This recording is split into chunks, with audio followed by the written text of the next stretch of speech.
The Medical Future of Neurotechnology, hosted by me, Ralph Clayton.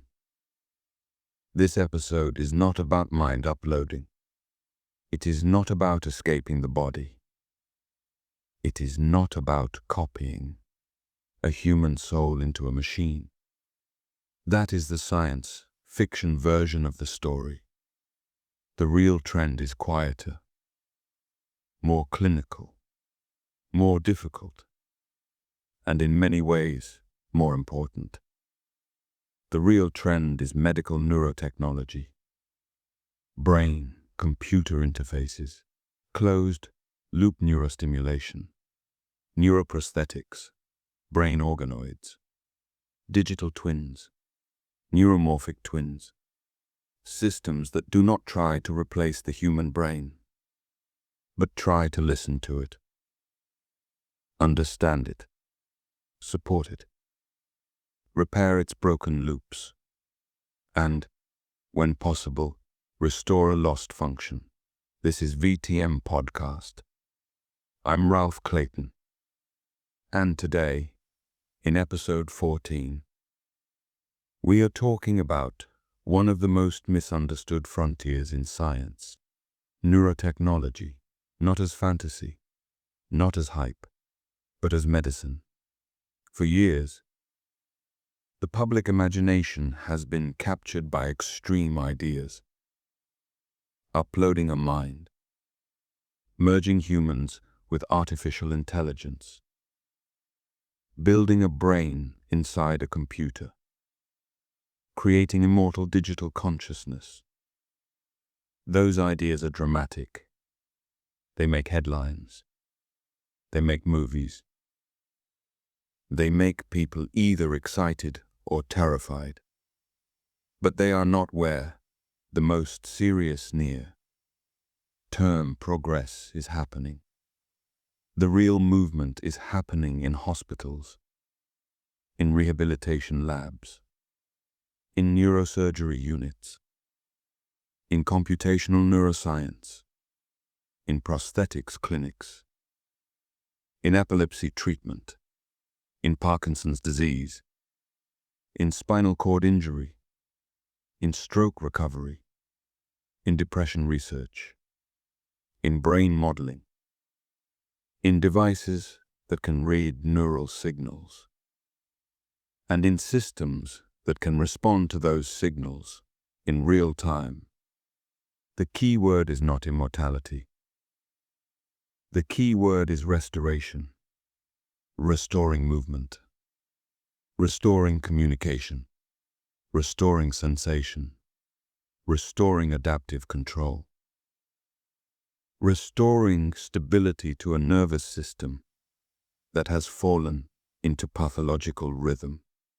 The nervous system is electrical, chemical, biological, dynamic. It is not a hard drive. It is not a file cabinet. It is not a simple computer waiting to be copied. It is a living, changing, embodied system. It learns, it adapts, it compensates, it rewires, it breaks, it heals, it resists. And modern neurotechnology is beginning to work with that complexity instead of pretending it does not exist. That is why the future of the field is not a fantasy of leaving the brain behind. It is the much harder task of building technologies that can cooperate with the brain while the brain is still alive, changing, still human. Let's begin with brain-computer interfaces. A brain-computer interface, or BCI, is exactly what the name suggests. It is a system that creates a pathway between neural activity and an external device. A person thinks about moving a cursor. The system detects patterns in neural activity. The computer translates those patterns into commands. The cursor moves. A person with paralysis imagines moving a hand. The system decodes intention. A robotic arm responds. A person who cannot speak attempts to form words. The system reads activity related to speech. A machine generates text or synthetic speech. That is the basic promise. A bridge between neural intention and external action. For someone with a healthy body, moving is almost invisible. You decide to reach for a glass, your arm moves.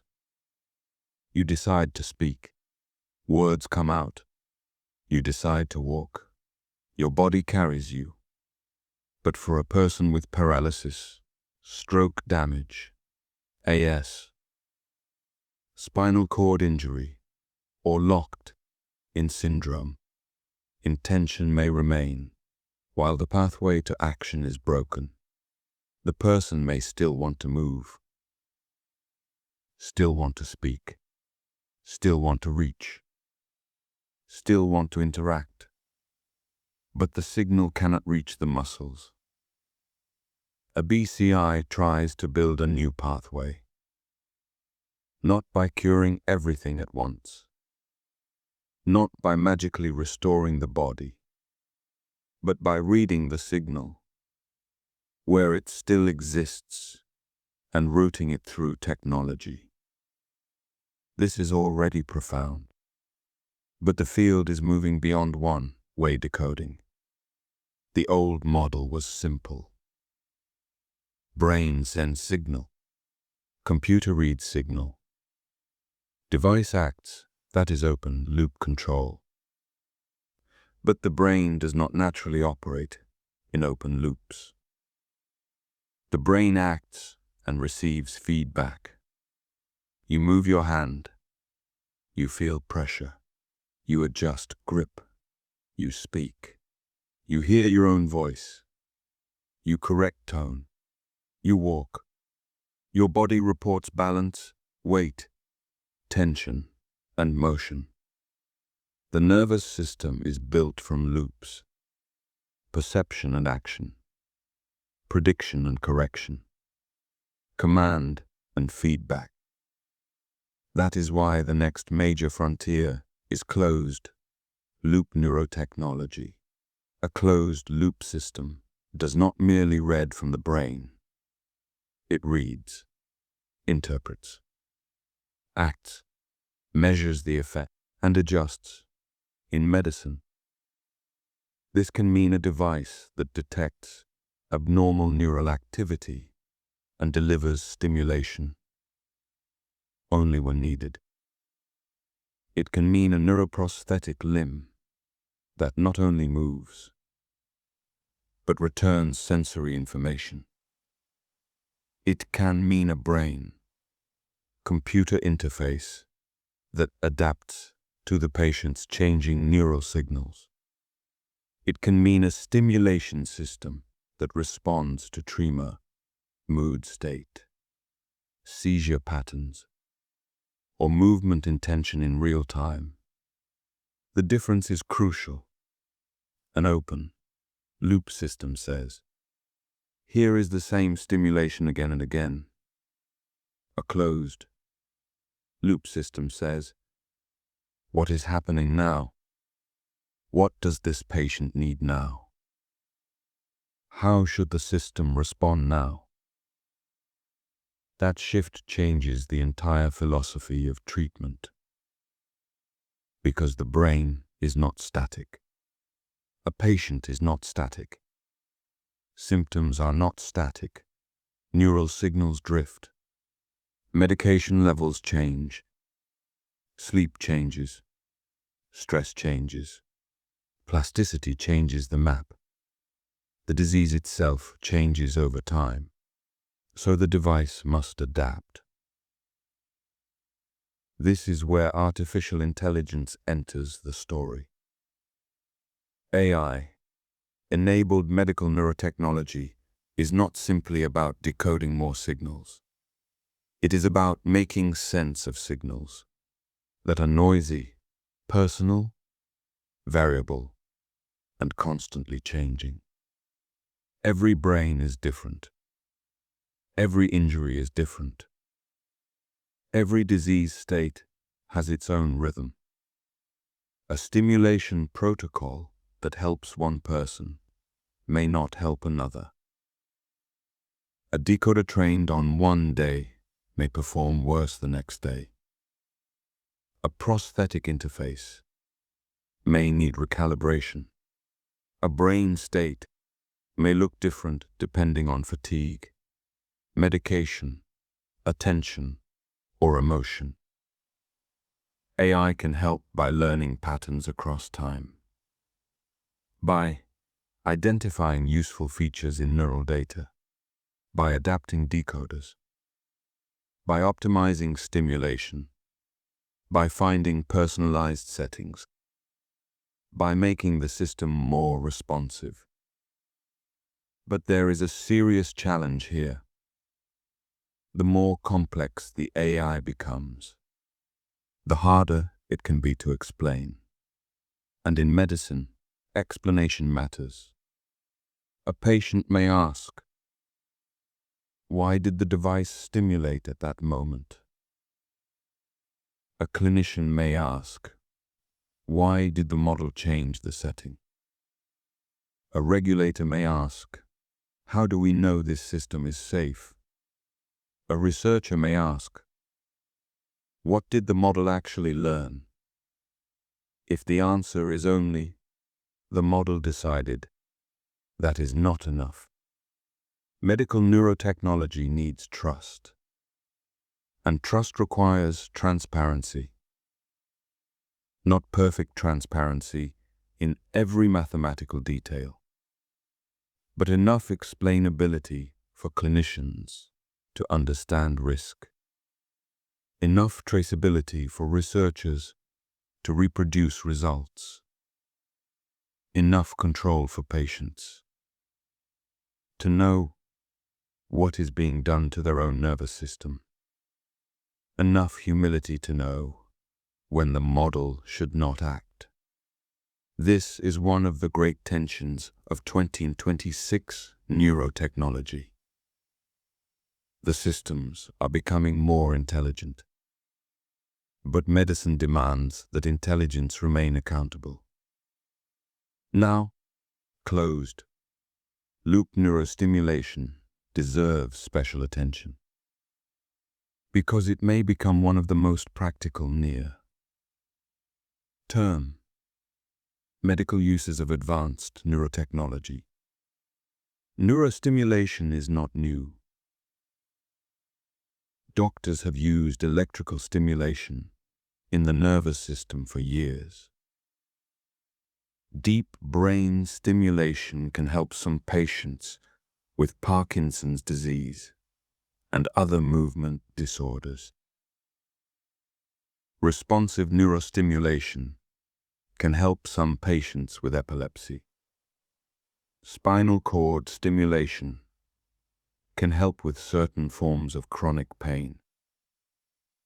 Other forms of stimulation are being explored for depression, obsessive, compulsive disorder, stroke rehabilitation, memory disorders, and more.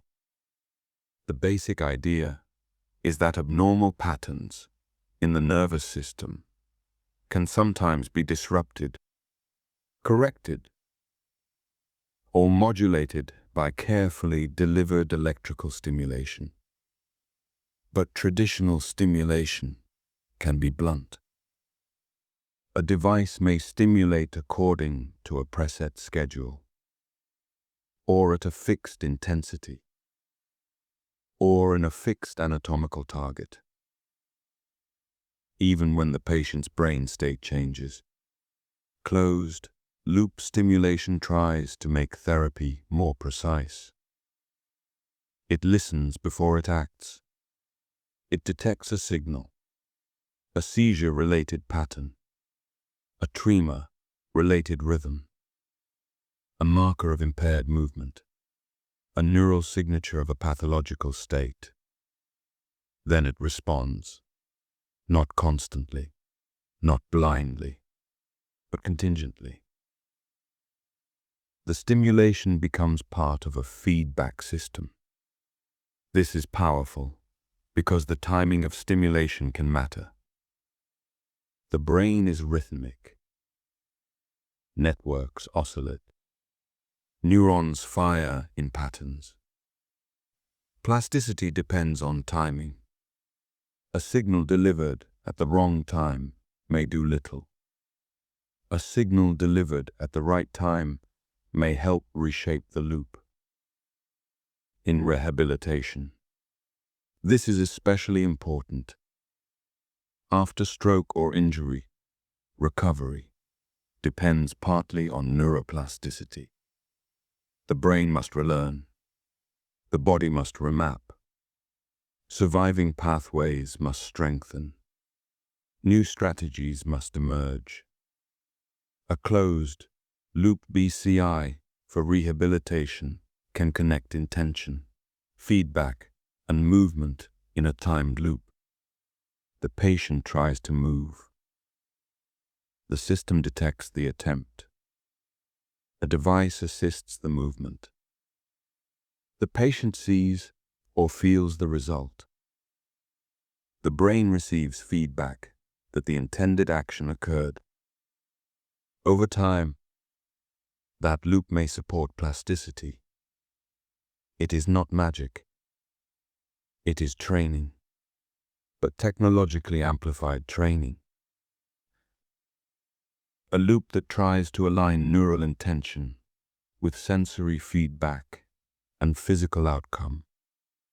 That is why closed loop neurotechnology is so different from the fantasy of mind uploading. It does not treat the brain as information to be extracted. It treats the brain as a living system to be engaged. The goal is not to abandon biology. The goal is to guide biology. Now let's talk about neuroprosthetics. A prosthetic limb used to be mostly mechanical. A replacement structure, a hook, a hand, a leg. A tool that restored some physical capability, but often without natural sensation or fine control. Modern neuroprosthetics are becoming far more ambitious.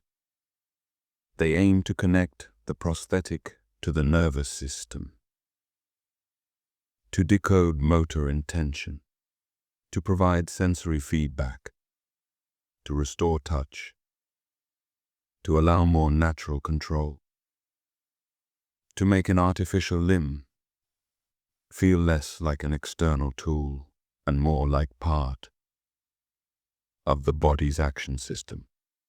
This is not easy. The nervous system does not speak in simple commands. It does not send a clean message that says, "Move finger 3 at exactly this speed." Neural signals are distributed, noisy, contextual, adaptive. A useful neuroprosthetic interface must interpret signals from nerves, muscles, brain areas, or implanted electrodes. Then, it must translate those signals into device control. Then it must return useful feedback, texture, position, movement, force, temperature someday, perhaps, pain, ideally not. The hard problem is not only movement, it is embodiment. Can the person learn to control the prosthetic naturally? Can the brain incorporate it into its body map? Can feedback feel meaningful instead of confusing? Can the system remain stable over months and years? Can it adapt as the person changes? This is where personalized modeling becomes critical. A neuroprosthetic interface may not be optimal out of the box. It has to be tuned. Where should electrodes be placed? What stimulation pattern creates a useful sensation? What control algorithm matches this person's neural signals? What settings reduce fatigue? What design supports learning? In 2026, one of the important emerging ideas is the use of digital twins and computational models to optimize neuroprosthetic interfaces. A digital twin, in this context, is not a copy of a person's mind. That is important. It is a model of the relevant biological and technological system. For example, a model of how electrical stimulation interacts with nerves, or how a prosthetic interface sends signals into tissue, or how a patient-specific anatomy affects current flow, or how different stimulation patterns may produce different perceptual effects. The goal is practical. Predict before cutting. Simulate before implanting.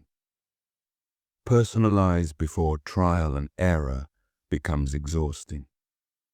A digital twin can help researchers explore possible designs in silico before testing them in a patient. It can reduce unnecessary experimentation.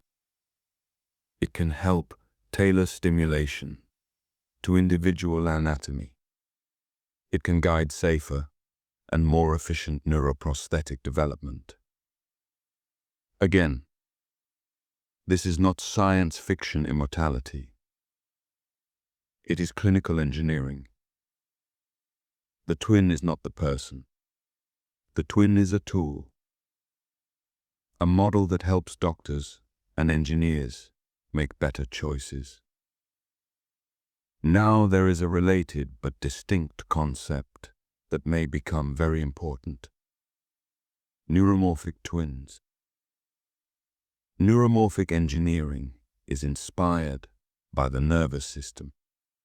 Instead of using conventional computing architectures that process information in a sequential, energy-hungry way, neuromorphic systems often use event-driven designs, spiking circuits, and architectures that resemble certain principles of neural computation. Why does this matter for neurotechnology? Because the brain is not a standard computer. It is massively parallel, event-driven, adaptive, energy-efficient, distributed, time-sensitive. If you want to build a device that interacts with the brain in real time, conventional computing may not always be ideal. Latency matters. Power matters. Adaptation matters. Implantable devices cannot simply run like giant data centers. They must be small, safe, efficient, reliable, and responsive. Neuromorphic systems may offer a better match for certain closed-loop neural interfaces. They can process signals in a way that is closer to the timing and event structure of biological neural activity. They may help create devices that respond faster, consume less power, and adapt more naturally to neural dynamics. A neuromorphic twin can be understood as a biologically inspired computational counterpart that helps model, emulate, or interact with neural circuits. Not a full brain copy. Not a digital person. A functional, dynamic model for treatment, testing, prediction, or control. This idea is especially interesting for brain disorders. Many neurological and psychiatric conditions are disorders of dynamics.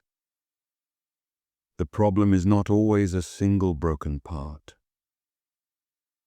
It may be a network stuck in the wrong rhythm, a circuit that cannot regulate itself, a system that overfires, a loop that loses balance, a timing problem, a coordination problem, a state transition problem. Neuromorphic twins could help scientists understand these dynamical patterns. They could support personalized electroceutical therapies. They could help design stimulation strategies that are flexible instead of rigid. They could become part of systems that learn with the patient. But the field must be careful. A model of brain dynamics is still a model, and brain disorders are deeply personal. Symptoms are lived experiences. A depression score is not a soul. A seizure pattern is not a full life. A motor deficit is not the whole person. The danger in advanced neurotechnology is reduction.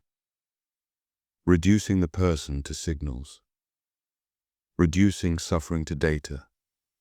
Reducing treatment to optimization. Good neurotechnology must resist that. It must remember that the patient is not the device's environment. The patient is the reason the device exists. Now we need to talk about brain organoids. Brain organoids are small, lab-grown, three-dimensional structures made from stem cells that develop some features resembling early brain tissue. They are not tiny conscious brains. They are not miniature people. They are models, imperfect models, but potentially powerful ones. They can help researchers study human neurodevelopment, disease mechanisms, drug responses, genetic disorders, cell interactions, network formation, and biological processes that are difficult to study directly in a living human brain. This matters because animal models, while essential, do not always capture human brain biology.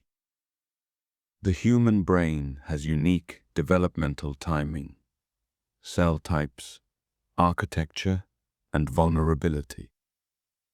Organoids may provide a more human, relevant platform for certain kinds of research.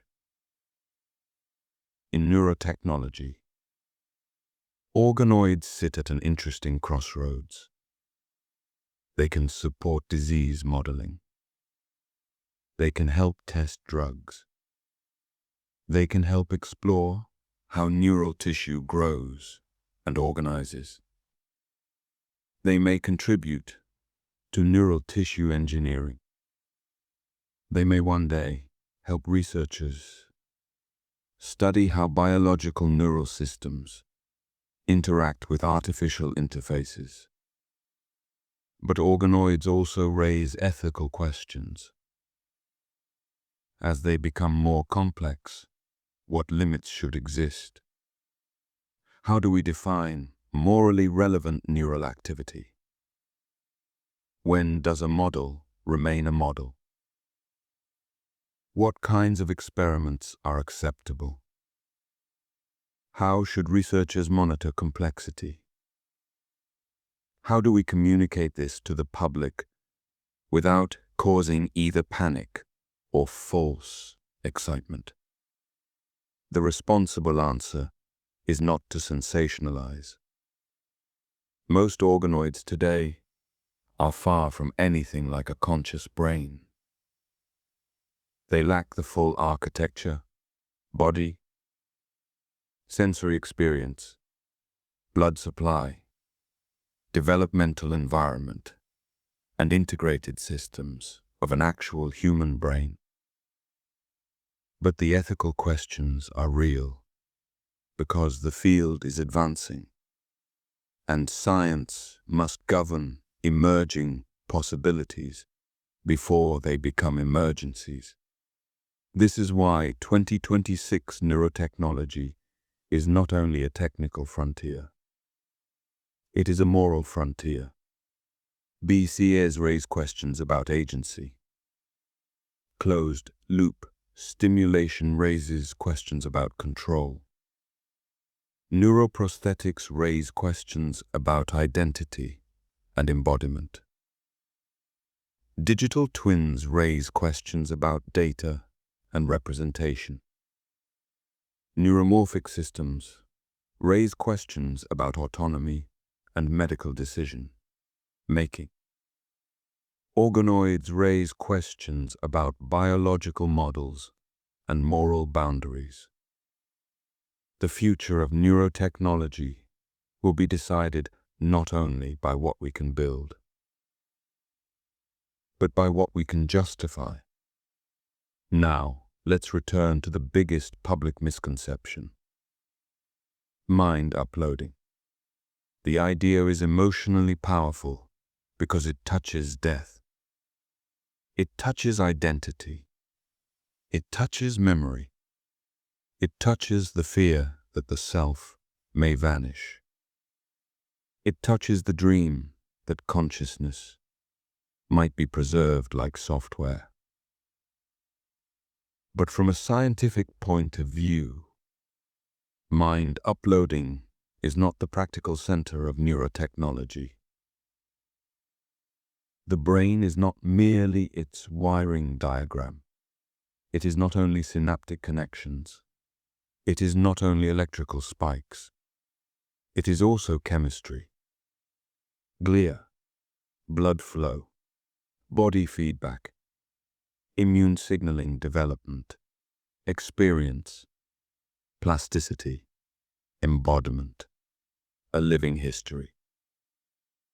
Even if one could map every neuron and every synapse, that would not automatically capture consciousness, identity, or lived subjectivity.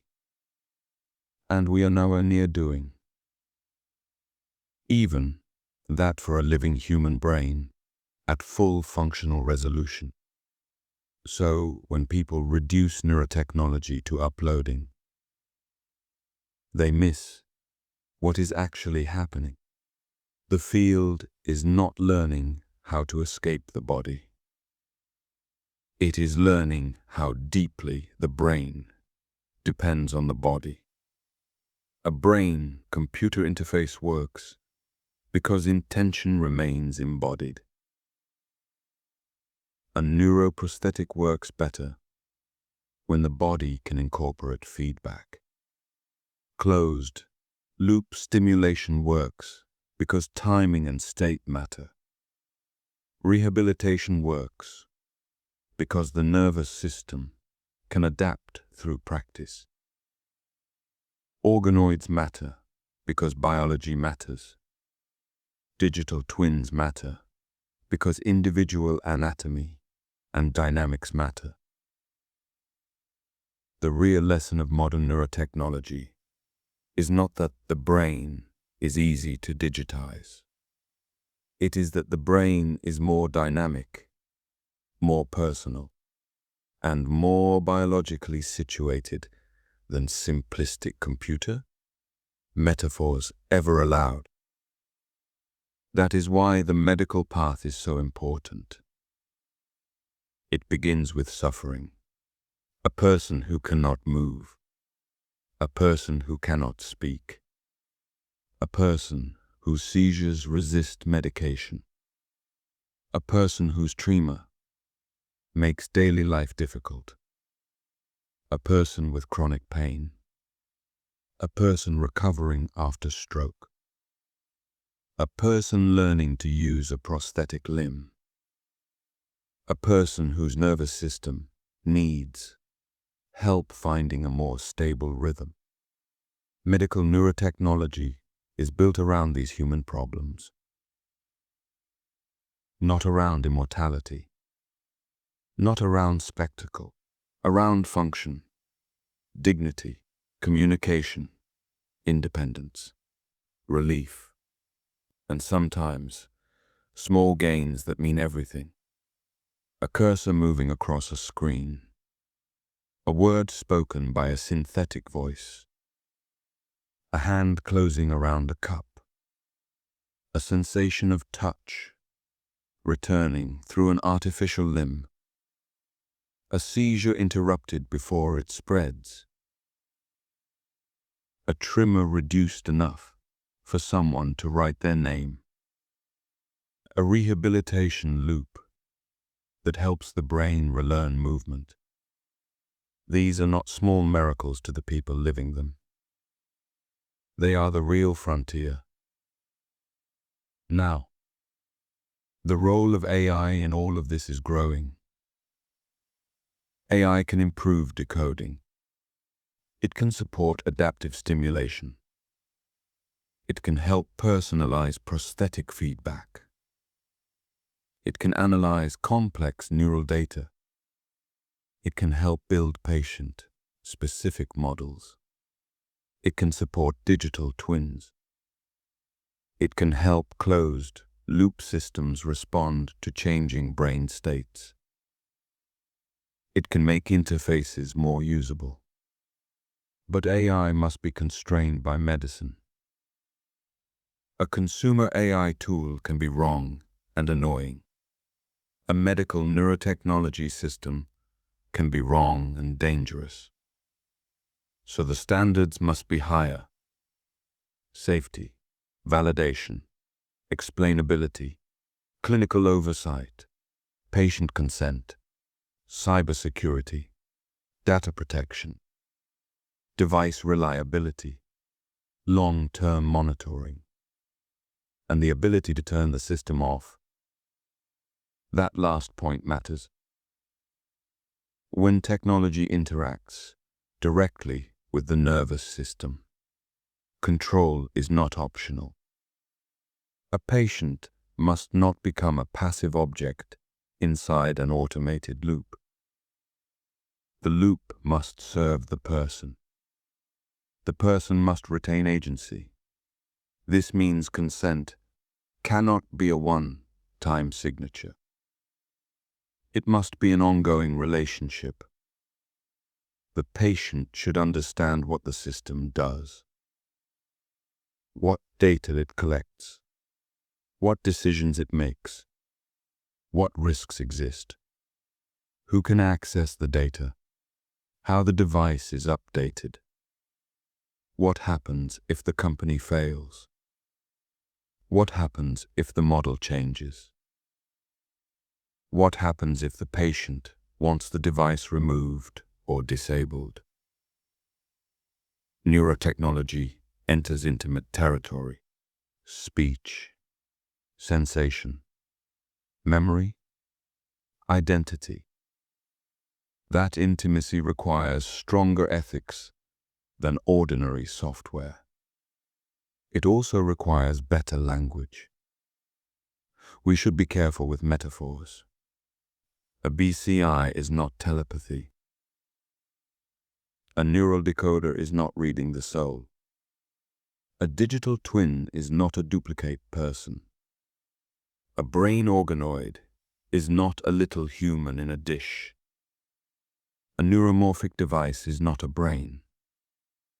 Bad metaphors create bad expectations.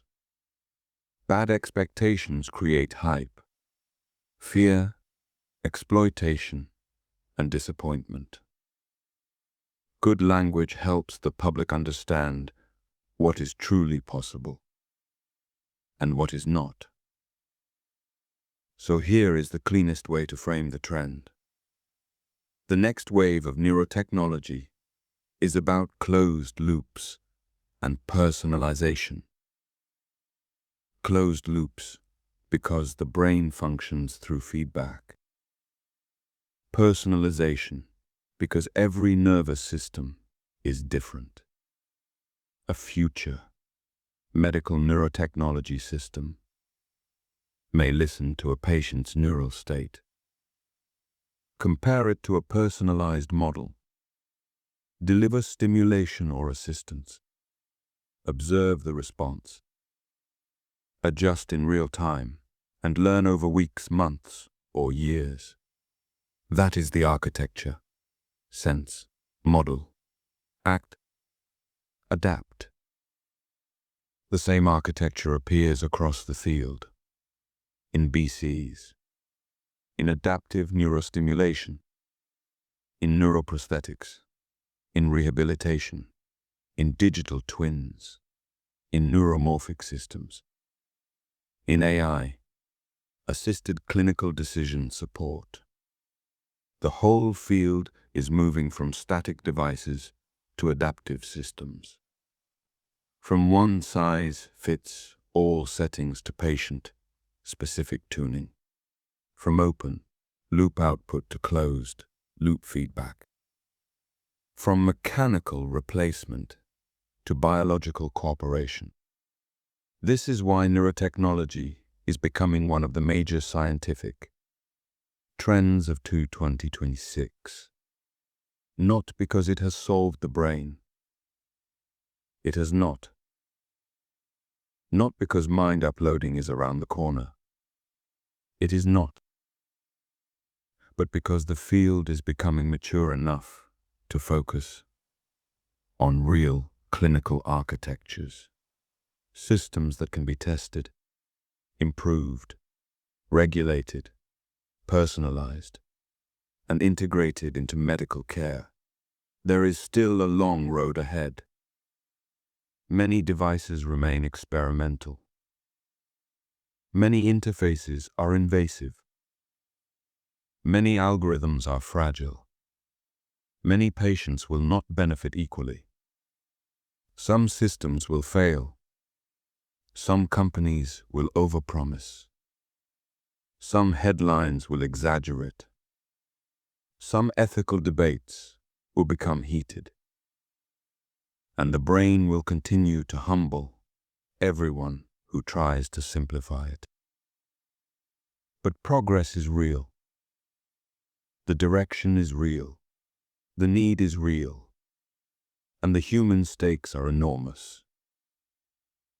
Now let's imagine the clinical future if this path continues. A person has a stroke. Instead of receiving only generic rehabilitation, they receive a personalized neurohabilitation plan. Their movement attempts are decoded. Their muscle activity is measured.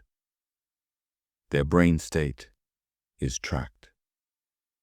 A closed loop system times stimulation and feedback to support plasticity. A digital model helps clinicians understand which interventions are working. The therapy adapts. Day by day, a person with Parkinson's disease receives adaptive stimulation. The device does not simply stimulate at a fixed level all day. It monitors relevant neural rhythms. It adjusts stimulation based on state. It reduces symptoms while minimizing side effects. The system learns the patient's patterns. The clinician remains in control. The patient remains informed. A person with limb loss receives a neuroprosthetic arm. The arm does not only move. It returns touch. The interface is personalized to their nerves and perception. A model helps tune stimulation patterns. Over time, the patient learns the device, and the device adapts to the patient. Control becomes smoother. Feedback becomes more useful. Embodiment becomes more possible. A person with epilepsy has a responsive system that detects dangerous patterns before they fully develop. It stimulates only when needed. It records data that helps clinicians adjust treatment. It reduces seizure burden. It does not cure every case.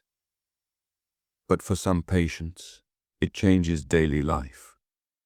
A person who cannot speak uses a speech BCI. The system decodes attempted speech.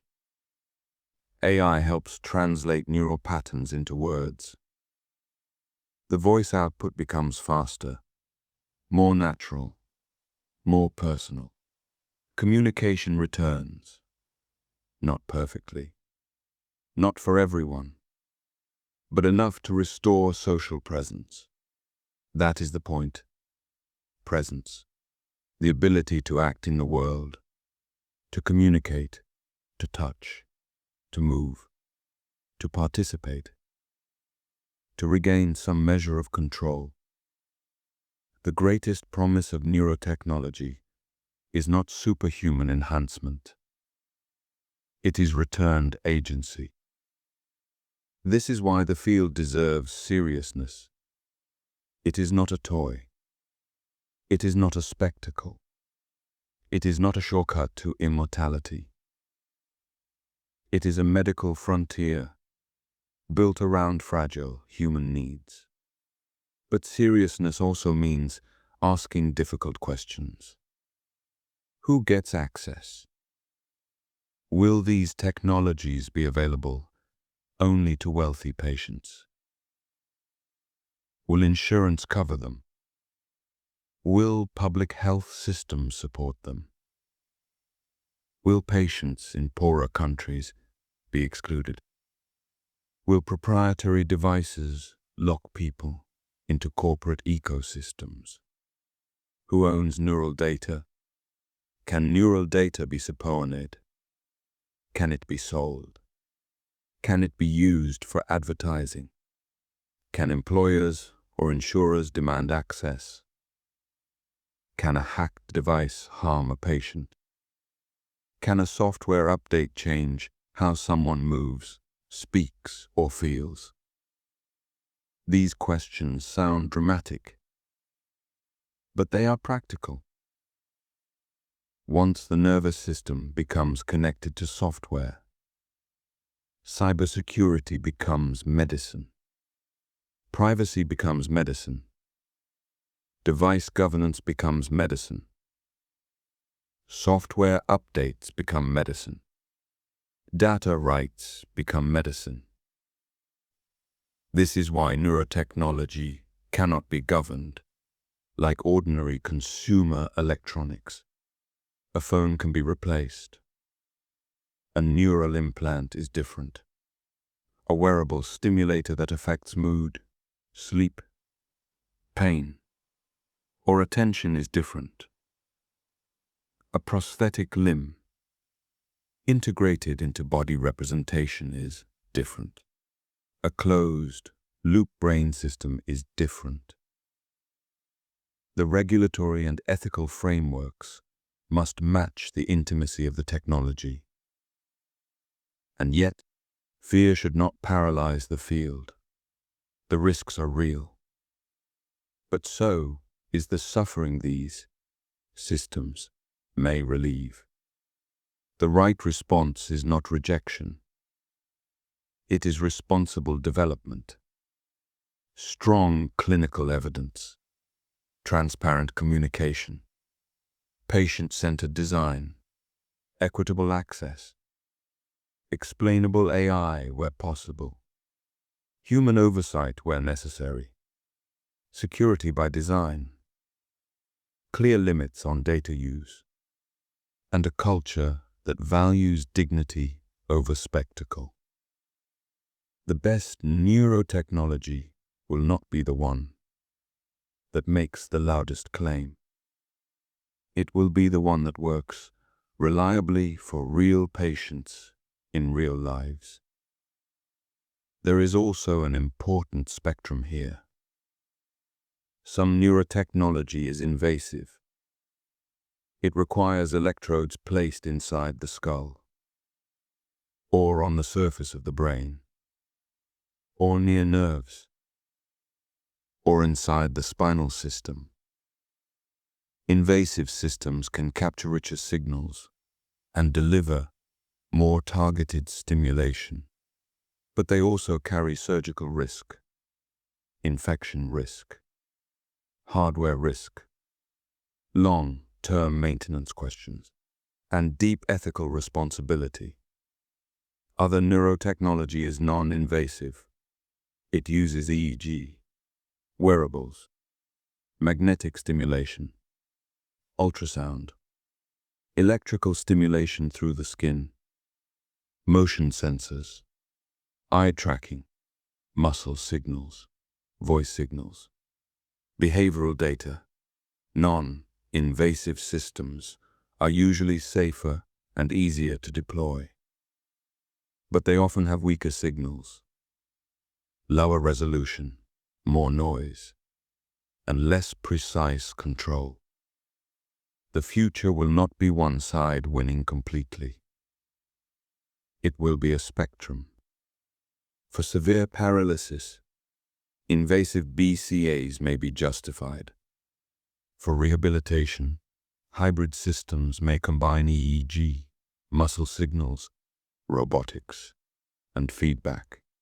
For sleep, pain, tremor, or mood-related applications, wearable or minimally invasive systems may become more common. For prosthetics, interfaces may connect to muscles, peripheral nerves, implanted electrodes, or external sensors. The clinical question is always the same. How much intervention is justified by the need? How much risk is acceptable for the benefit? How much precision is required? How much can be achieved without surgery?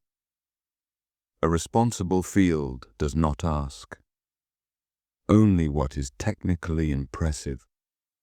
It asks what is medically proportionate. That word matters. Proportionate. The most advanced technology is not always the best treatment. Sometimes the best system is the one that is simpler, safer, cheaper, easier to maintain, and good enough to restore function. Neurotechnology must remember that patients do not live inside research papers. They live inside daily routines, homes, families, work, pain, fatigue, hope, appointments, insurance forms, skin irritation, software glitches, fear, adaptation. A technology that works beautifully in a lab but fails in daily life is not finished. The next phase of the field must therefore be practical. Long-term usability, comfort, training, maintenance, clinical workflow, cost, reliability, support, and the emotional experience of depending on a device that interacts with the nervous system. Because restoration is not only engineering, it is life after engineering. Now, before we close, I want to offer a simple framework for understanding this whole trend. Think of neurotechnology in 5 layers. First, sensing. Can we measure meaningful neural or physiological signals? Second, decoding. Can we interpret those signals in a way that connects to intention, state, symptom, or function? Third, modeling. Can we build a useful representation of the patient, the disease, the interface, or the therapy? Fourth, intervention. Can we stimulate, assist, move, communicate, or guide the system in a beneficial way? Fifth, adaptation. Can the whole loop learn over time while remaining safe, explainable, and under human control? The future belongs to systems that can connect all 5 layers: sense, decode, model, intervene, adapt. That is the medical neurotechnology stack. And when AI, neuromorphic computing, robotics, prosthetics, organoid research, and clinical neuroscience converge around that stack, the field begins to change. Not into a fantasy of digital immortality, into a serious medicine of nervous system repair. That is the story of 2026. The hype cycle wants us to ask, when will we upload the mind? The real science asks better questions. Can we help a person speak again? Can we reduce seizures? Can we restore touch? Can we improve rehabilitation? Can we personalize stimulation? Can we model a patient's neural interface before surgery? Can we build devices that adapt without stealing agency? Can we treat the nervous system as living, dynamic, and deeply individual? Those are better questions. More human questions. More useful questions. And much closer to the actual frontier. The brain is not a file. The mind is not a simple program. The person is not a dataset. The future of neurotechnology should begin there, with humility, with precision, with respect, and with the understanding that the highest goal is not to escape being human. It is to help human beings more fully when the nervous system has failed them. That is the promise.